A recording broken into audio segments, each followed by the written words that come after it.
The Kind of Funny Thanksgiving Weekend Shirt Stravaganza is happening this Thursday, November 24th through Monday, November 28th. You can go to kindoffunny.com/store and get a whole bunch of shirts that are only available this weekend. We're talking Vita Island. We're talking Super Porty. We're talking The Year Dismissed. There's a whole bunch of Colin shirts. It's going to be a good time. You should get one. Get one for you. Get one for your friends. It's going to be good. Anyway, Kind of Funny Shirt Stravaganza. I just like saying that word.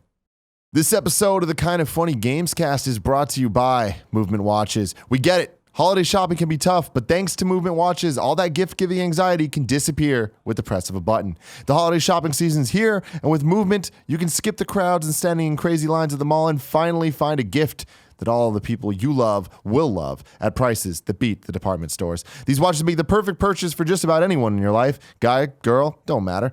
And remember, they start at only $95. You can get 15% off today with free shipping and free returns by going to movementwatches.com/kinda. That's MVMTWATCHES.com/kinda. Now, it's time for you to step up your watch game. Go to movementwatches.com/kinda. Join the movement today.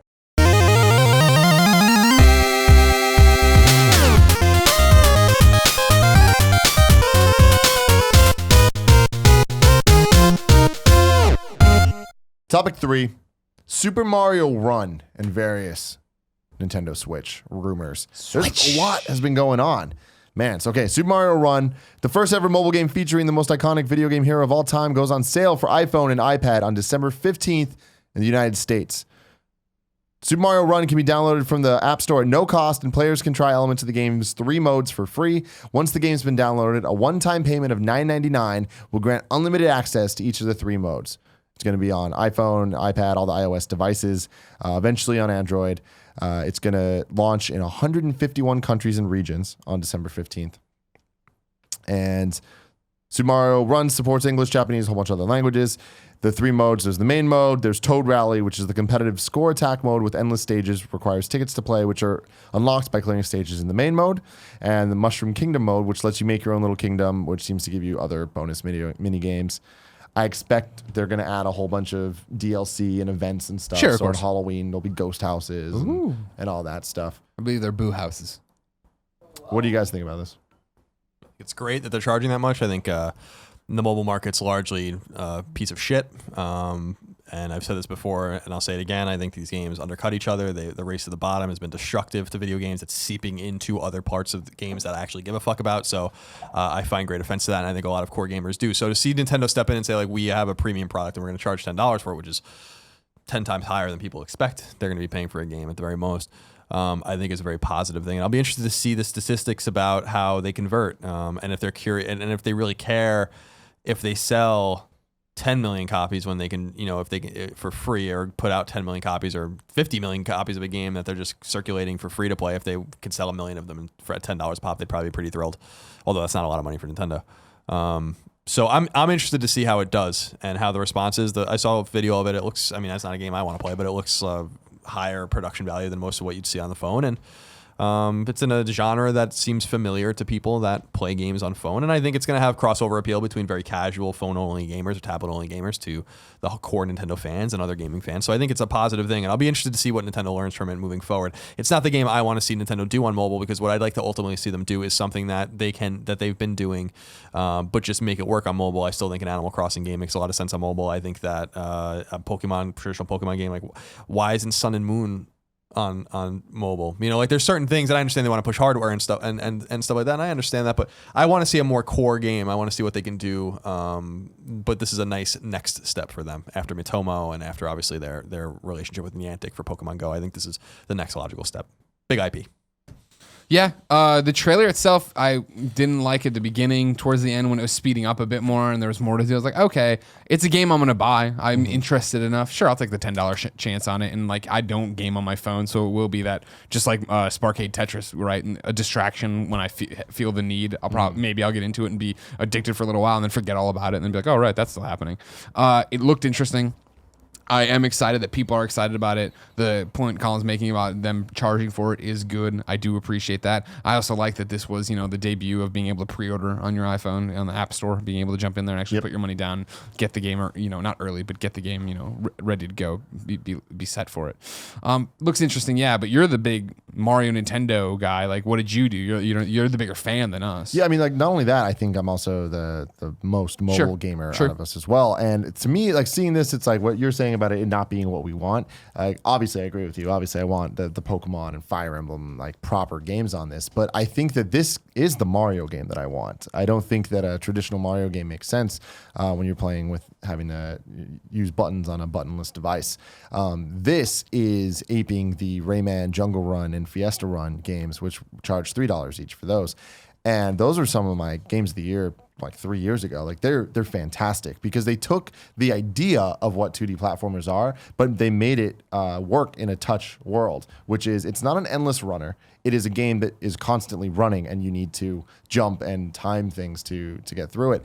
And Rayman was awesome at designing levels around that. So it was a game. It was a real game. It was not a taparoo bullshit. It was like, no, you're actually doing something. And for me, it really appealed to my sensibilities because it kind of takes 2D platformers and rhythm games and combines them. If you played the Rayman Legends or Rayman, whatever the other one was that came out recently on the Wii U and PS3 and whatever, the levels where there was music playing and you're just kind of jumping around, you know what I'm talking about? Mm-hmm. Yeah, it's like it felt like that more than anything, and I like those.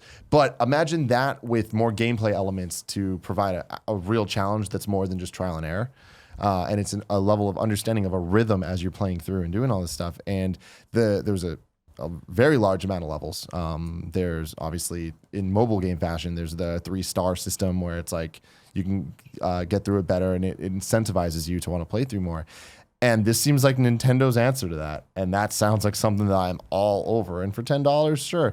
Little high for this, honestly. I think it's good that they're charging that much. But I mean, based off what I'm saying, like I paid $3 for those Rayman games and that was totally worth it to me. Sure. So I don't know what this game's going to do that is worth $7 more, and Mario. honestly, I don't think it will. But it's Mario. That's the thing, Mario's right? Like the Mario answer. speaks to a group so much. The net is so much wider than Rayman. And so it's like I get it from a business standpoint. I also think that it's going to be a big move for the industry. I think that while the quality of the game might not be $7 more than that of Rayman, I think that because it's Mario and because they're making that move, that allows them to make the financial risk on a core Pokemon game or whatever. And I think the game's going to be excellent. I think that's the more important note. Well, I think it sends an interesting signal, right? Like, I always appreciate it for as much shit as Square Enix gets, and I think rightfully so for some of the awful ports of Final Fantasy games, for instance, Dragon Quest that they put on iOS with fucking mistranslated text and these terrible fucking sprites and all. I don't even understand what they were doing. Game-breaking bugs. Yeah, like what they're even thinking with some of this stuff. But I do like how they've stuck to their guns and are like, we're charging a premium amount of money for these games, and that's just the way it's going to be. And I am sure that they have lost a lot of customers, but I wouldn't be shocked considering that they've held the line for so long that they look at their projections and are like, we're making more money than we would have made if we made this Final Fantasy game $1 or free to play or something, because like we don't care about the spread shot approach. The blue ocean approach doesn't make them money. What makes them money is finding premium gamers willing to spend a premium amount of money on a product. So to see now Nintendo jump in and say like, we will now do the same thing, it gives me hope that other publishers wanting to make a premium actually good game, and you're talking about the Ubisoft Rayman games, it's another example. They show like, well, we'll try to make money here, and this is coupled with the fact that Apple is purging games and apps from the App Store finally at a record pace. The last month I was reading that they removed something like 57,000, and I was like, that's fantastic, that's great, because these games don't need to fucking be on there anymore. It's ridiculous. And I know that a lot of this had to do with patching and people didn't want to have update their games, but hopefully they start doing that from a quality perspective as well. Yeah. So I think that this kind of thing is a positive step for this mobile market that I think struggles with a legitimacy issue, and I think rightfully so. Everyone talks again about how much money they make, a third of revenue being in gaming being made on mobile. And I'm like, that's just not impressive. There are 600,000 games on the fucking device. And there's 1 billion of these devices in the world, and they're only making a third of the revenue. That's a problem. So like, figure out a different way to spike that number. And I think doing it this way and getting people adjusted to wanting to spend money, I think is a good thing. I'm really distressed by the race to the bottom on mobile. What's interesting about this is the fact that this is the inverse of what I think everybody always thought was going to happen, that the mobile market could bring you a console audience, right? But in general, now this is console gaming coming to mobile and bringing those people with us, bringing us, right? Like, yeah, I don't, play mobile games, but like when Pokemon Go hit, sure, I tried it out and played it. And okay, I wouldn't get obsessed with it, but I was using a mobile game for the first time in years. And then, really playing a mobile game for the first time in years, not for like Game of the Year consideration at IGN. And then the same thing here, where it's like, all right, cool, I'll spend $10 for it. And it's what you're saying, Colin, that if that hits and other developers / publishers see that and they start doing that, then all of a sudden you have the ecosystem changing, where the gamers who do spend money are willing to come over and spend money on quality things that are IP they understand and know. Yeah, I'm not confident that this effort will wrest control from the 5 free-to-play games that make all of the money. Sure. But I am confident that it will create a little resistance, like a little niche that is much more vibrant, that can slowly annex parts of the store and erode away a lot of the bad habits that these shit fucking games and these shit fucking publishers have foisted upon people, and reclaim it for quality. Yeah. It's interesting too that this is like a free-to-play game essentially, but the old school model of it, like there's a demo that you can play for free, and then you can buy the rest of the game if you want. I think that's a good model. That's how things should be, quote unquote, right? That's how Xbox Live was forever. Games. Yeah, exactly. So that's very exciting. But more, and also very soon. We're a month away, so I'm stoked for that, because that is the type of game that I want to just have on me so that I can keep playing it. I hope that, like Rayman, they do consistently update it and just drop level packs every once in a while, because it's just like, it's a perfect way to keep Mario on your mind and to keep Nintendo relevant, this is hopefully such a good time for them. Which leads into the Switch rumors. My God, Emily Rogers and Laura Kate Dale. We've heard their names forever over the last year and a half with rumors, and they've only just proven their legitimacy more and more and more. And I think that after them nailing the trailer predictions and then nailing all the information right after that, it's like, all right, cool. Their sources are legit, and while they might be wrong about a couple things, like them saying stuff and being confident enough to say stuff, because both of them confirm it with multiple sources before they write a blog about it, it's worth listening to at the very least and worth discussing. A lot's happened in the last couple weeks. Laura K. Dale says, today's report, backed by one previously used source and one news source, which I vetted through thoroughly, is that the UK specialist gaming retail chain Game has been informed of Nintendo Switch's wholesale price to retailers and is planning on selling the basic SKU of the system in stores for £200. It's important to note this is not Nintendo set RRP, as in the UK, manufacturers are not allowed to set RRP prices for consoles. However, it's safe to assume this gives us a solid indication of the price the system will sell at nationwide. There's also rumors of a second SKU, the premium one, that would be £250. We've also heard that the current plan is for the more expensive one to come bundled with the new version of Splatoon. A big part of the push will be a one-on-one versus mode where 2 players on separate Switches can fight over a map, switching their weapon of choice at will mid-game. Nintendo expects the short match nature of Splatoon to translate well to handheld multiplayer. There are also plans to add additional single-player content to the game, and for the Switch version of the game to have similar free content output schedule to the one that the Wii U had over the last year. Also, there's rumors that the Skyrim port Bethesda refused to confirm is real is totally happening. We've heard it's planned to be a launch day release for the system to mirror the recent remastered versions of the game and to allow mods at some point in time post-launch. Mod support for Skyrim will not be there from day one, and much like the PS4, will be limited to mods made using existing in-game assets. Lastly, we've been told that Nintendo's planning for the Switch to be close to direct conversion price comparable across regions, which we have been told is tied into their push for the system to be region-free. This would, in theory, put the U.S. price tag of the system at approximately $250 and $300, respectively, for the normal and the deluxe editions. This is based on conversions, not any insider information. So, starting there. Okay. What do we think? Does the deluxe edition have to come with Splatoon? I mean, I think. Can we get a cool? I want them to. I'm sorry. Splatoon, I understand, is cool. Kids love it. And I don't mean kids like an insult. I mean, viewers love it. That's fine. It's not a game for me. I'd rather there be the Mario Kart or Mario Deluxe Edition, and that's just me being selfish. And but now to that said, if it comes with more onboard memory or something weird like which that, I'm sure. I didn't read that part, but yeah. What the fuck's the other part? I think that's later, and You I have a son lot of of a articles. Here. bitch! There's a lot of God rumors, damn it, Greg. I think so. I think Emily Rogers was the one talking about the internal memory stuff. Okay. So Well, yeah. that's If the separate. deluxe edition's there, then I'm sold. And $300 is a great price point for it. $250 is a great price point for it. I mean, these price points, they're really good for it. I was telling Colin yesterday, I'm a little worried about these rumors coming out because I think that it sets a scary tone in case they're wrong. Yep. Because these, if they were announced, it'd be fucking awesome. But if it's more than this, everyone's going to be like, I'm fucking outraged. So hopefully this shit's true. In terms of Splatoon, I think it's a pretty smart call because people are going to buy Mario. Like Great point. If it was Mario Kart, even that there was Sure, people sure. are gonna buy Mario Kart. And again, it was me being selfish. I'm not arguing the business realities. But in addition to business, I think that them bundling with Splatoon is them saying we want you to play Splatoon, Greg. We want you to give this. I have a no squid policy. I mean, that's frankly racist, but I'll let you do that if that's the type of life that you want to live. It is 2016. We know what the fuck we want now. Yeah. But I think Splatoon is a wise choice for it, especially when they're talking about with the multiplayer, being able to play with other people and stuff. Sure. Like, it's similar to Wii Sports or Nintendo Land, where it's showing off the system strengths, right? And again, everyone's gonna have Mario Kart and Mario and all that stuff. You all better. Yeah. What do you think, Colin? Were they saying that the wholesale price of the console was £200? Was that what they said at the beginning? I thought that's what you said. I'm Not just a little wholesale. confused about. Didn't you say that word? Did you not say that word? Did I make that up? Wholesale. I did say that actually. Yeah, Nintendo Switch wholesale price to retailers is £200. Yes. So I don't understand how that equates to $250. I don't understand how people are doing that math. Wholesale means that's the price in which they're buying massive amounts of consoles at one time. They're not going to then turn them around for no profit. So I don't understand. I'm just a little confused about how people got from point A to point B on that. So that's where I'm. Oh, that's the only thing I'm a little confused about from what you were reading. So it's important to know that this is not a Nintendo set RRP, as in the UK manufacturer is not allowed to set RRP prices for consoles. I don't know if that has anything to do with it. Which is recommended retail price. Mm-hmm. So, Kevin, do the conversion rate of today's £200 to dollars for me, please. Kevin hit his knee real hard on the desk. So when we wait for that answer, the one thing that I will say is that when I was reading this is what I'm talking about. The bad news is starting to come out.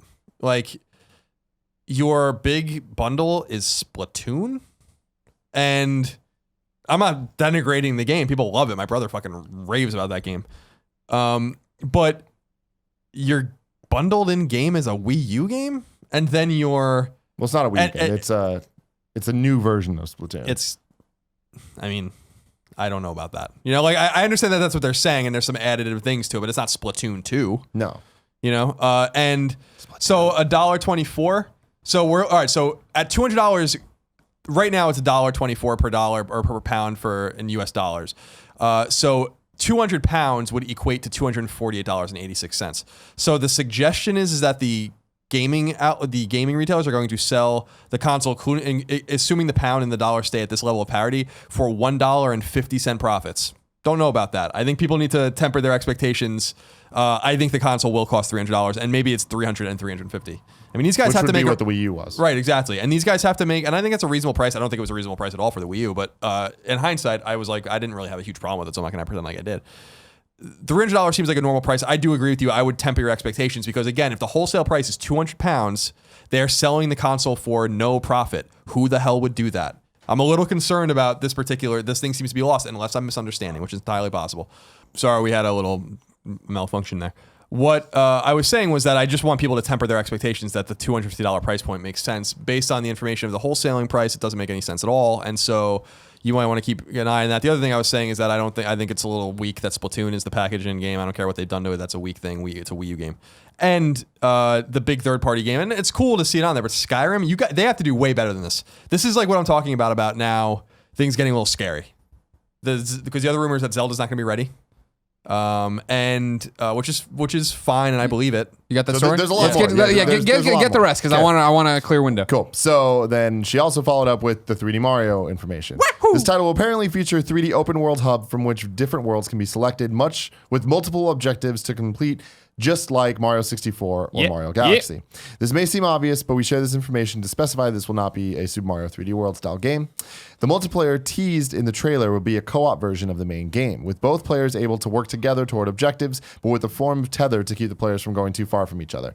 Player 2's gameplay will not hold player 1 back from progress, but player 2 can be the one to complete an objective and be shown as receiving the level and reward. A screen will then show how much of the progress toward that success was down to each player, like how many red coins each player collected in a red coin stage. This Mario title has a demo in development ready for the press to play in January 2017. Emily Rogers now.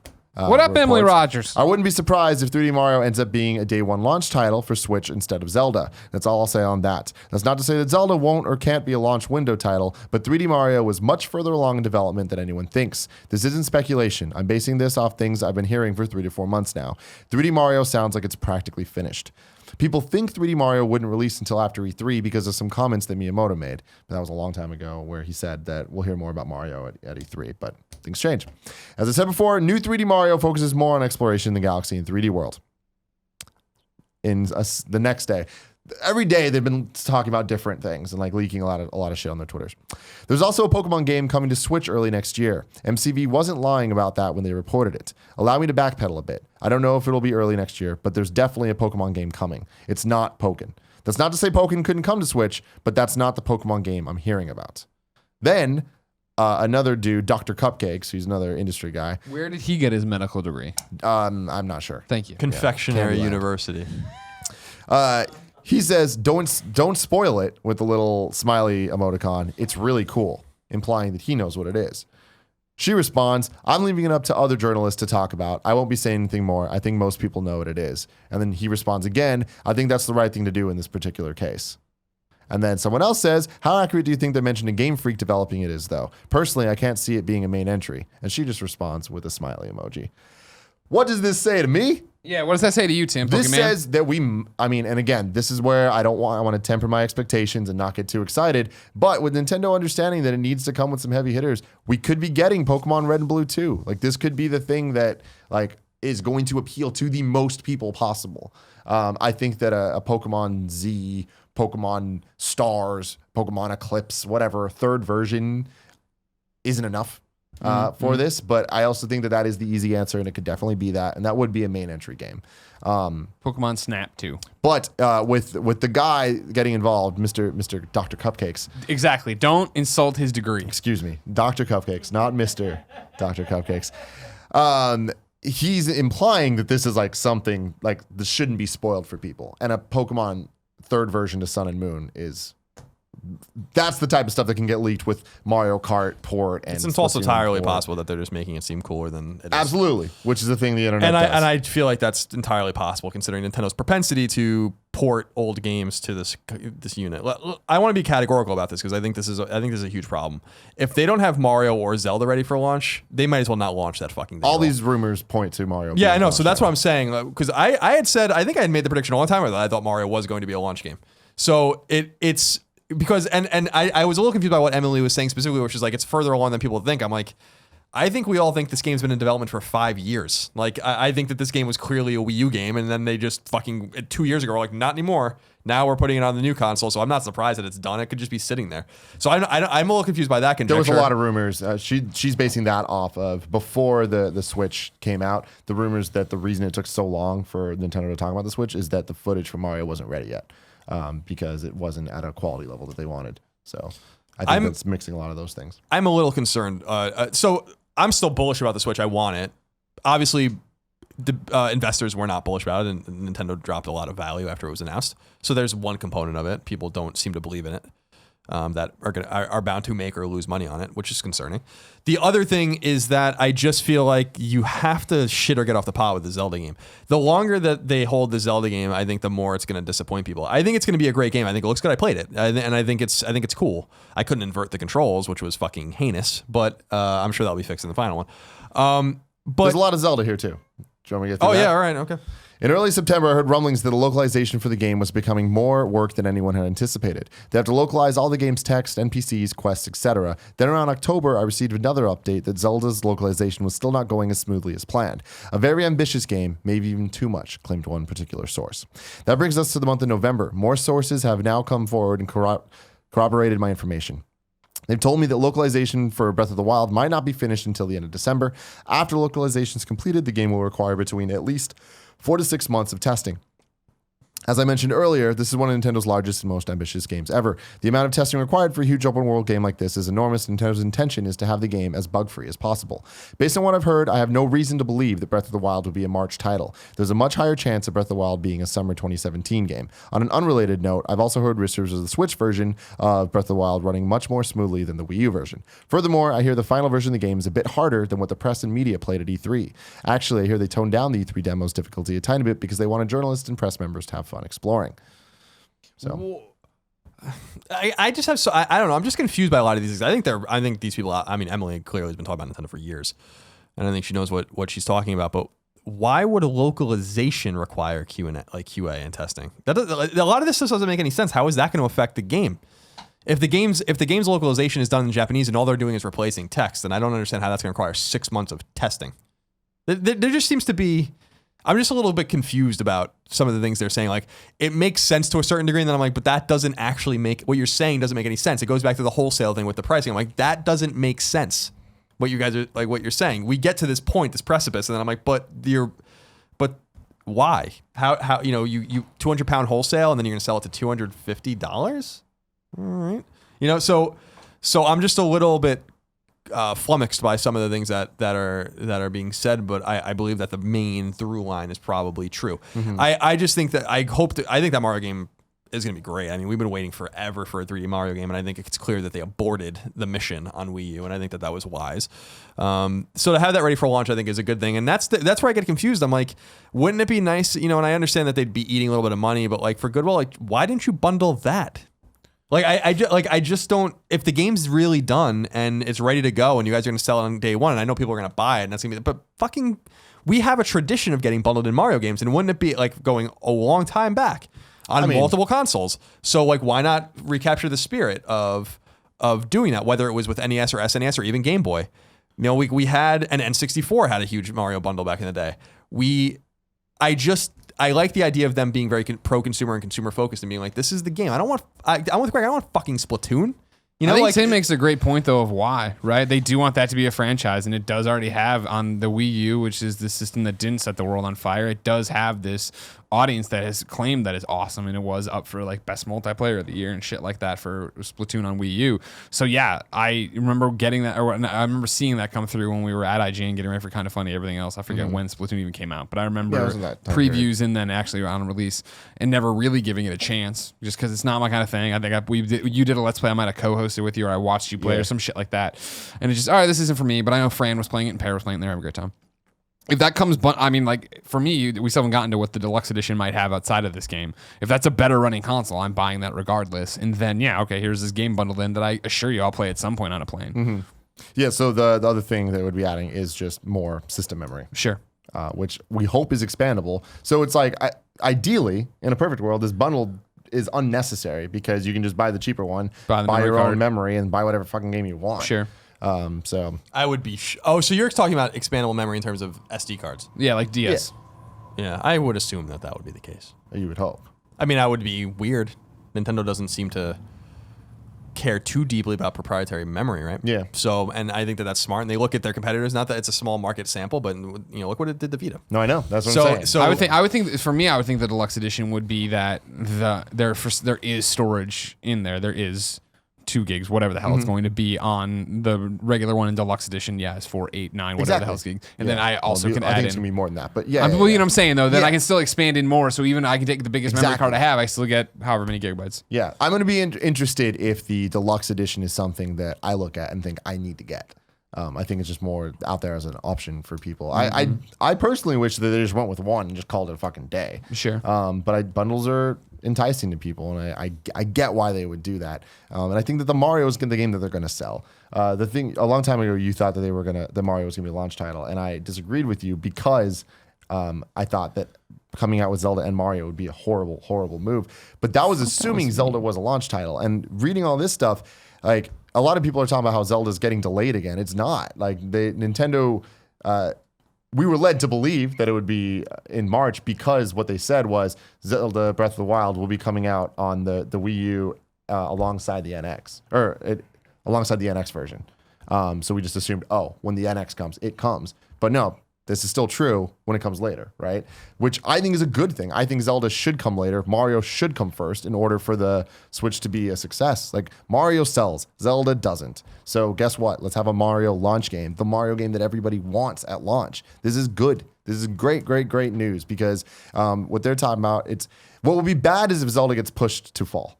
Then we're going to, that's, I think, going to be iffy territory. But this all sounds like we're going to get Mario at launch, Skyrim, couple other things, and then a steady flow of Wii U plus ports, whatever, sure. And then Zelda, and then hopefully we'll have another fall game that will be announced at E3 or during the January thing. Another thing that they went on to talk about was Mario Kart 8.